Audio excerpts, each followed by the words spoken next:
Hey everybody, and welcome to Reality Check. It's time to talk graphics technology once again, and this week it's the turn of global illumination.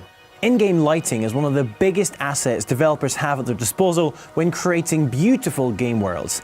It's crucial for conveying mood, emotion, and a realistic aesthetic. The real talk of the lighting turn these days, though, is global illumination, or GI. But what exactly is it? How does it work? And could it really be the future of lighting in video games?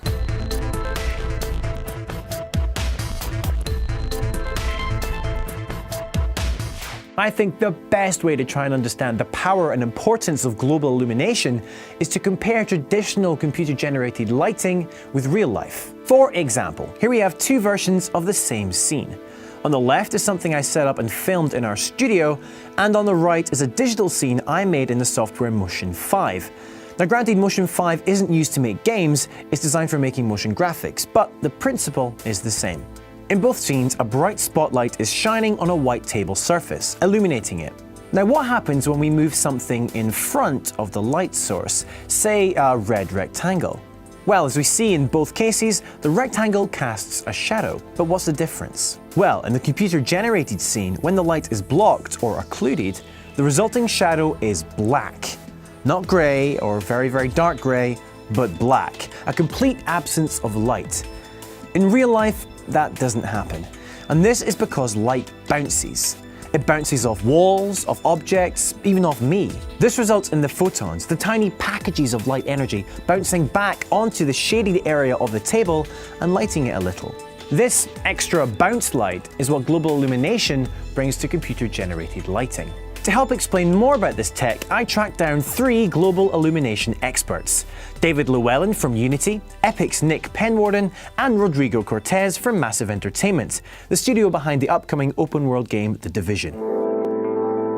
Well, global illumination isn't actually particular to computer games. It's a set of tools that are available, if you like, to artists to simulate the bounce and the interaction of light and surfaces in the real world. In the real world, light comes from a source, it hits a surface. From that surface it then diffuses and bounces onto other surfaces, taking with it properties like color.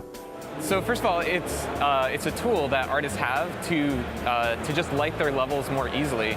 For example, you add a sun to your level, right? And I have an indoor area, and rather than having to add lights in myself to try to simulate what that bounce light is, I can just have the sun add all that bounce light automatically.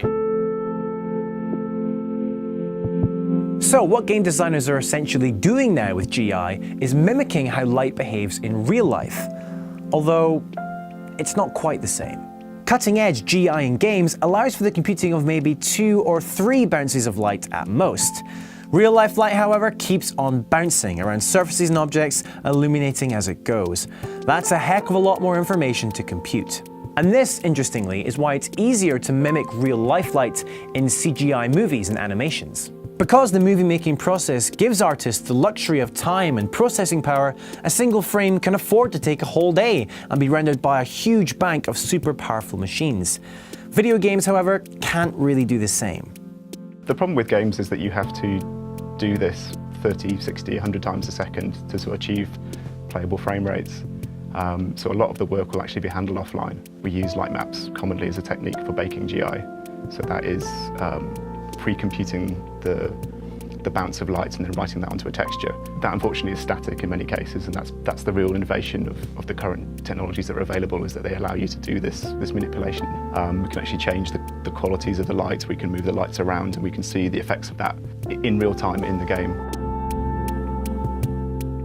Now, as David alluded to, in-game lighting can either be static or dynamic, and global illumination is no exception to this. Static GI has actually been around for a number of years and can be really useful as all the heavy lifting of the processing is done ahead of time. This is sometimes known as pre-rendering or baking. The downside, though, is that this cannot update on the fly, and this is where dynamic GI really wins out, and it's what's got developers so excited. Game engines Unity, Epic, and Snowdrop are just 3 examples which are capable of employing this new dynamic GI technology. But as we've heard, it's very demanding. So, are these new gen consoles really powerful enough to run it? Definitely, the way they're built, first with many cores and a lot of memory and very programmable graphic chips. There's never before been so much possibilities to do things like global illumination. And in our case, the Division is coming out for PS4 and Xbox One, and it takes advantage of the hardware to the fullest, and we can achieve a really amazing look with global illumination. With Unity 5 they can. We now have Enlighten out of the box, which means that artists can exploit the technologies that are now available to change the lighting in their scenes much more realistically at render time. You can see Fable Legends running on Xbox One using light propagation volumes in UE4. And there are some other solutions that sit somewhere on that range from the fully dynamic solution of LPV and the fully precomputed solution of light masks. We're all trying to search for this one solution that's going to be fully dynamic, that will work in just the general case, get super high quality, and be practical on this generation. I don't think we found that yet, but we're all trying, right? If only there had been more of them. So that's what the current generation of consoles can give us now in terms of lighting. But let's finish by looking forward and ask what the ideal future might be able to offer. I mean, ultimately, we want to be able to just procedurally generate a world, blow a hole in a wall, right? You open a door, you can see the sunlight spilling into a room. You want those interactions with light that you expect to just work, right? And from the point of view of building a world, you want to be able to take a light and just drag it into the level and move it around, and all of the bounce lighting is updating in real time, dynamically. That's where we want to get.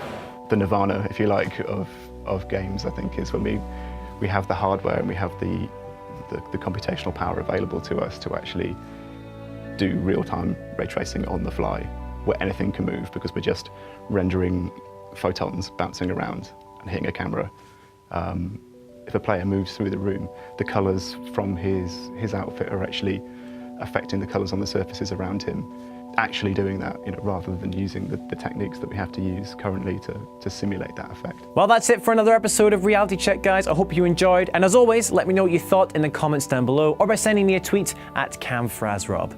We'll be back next week for yet more science and video games, so see you then.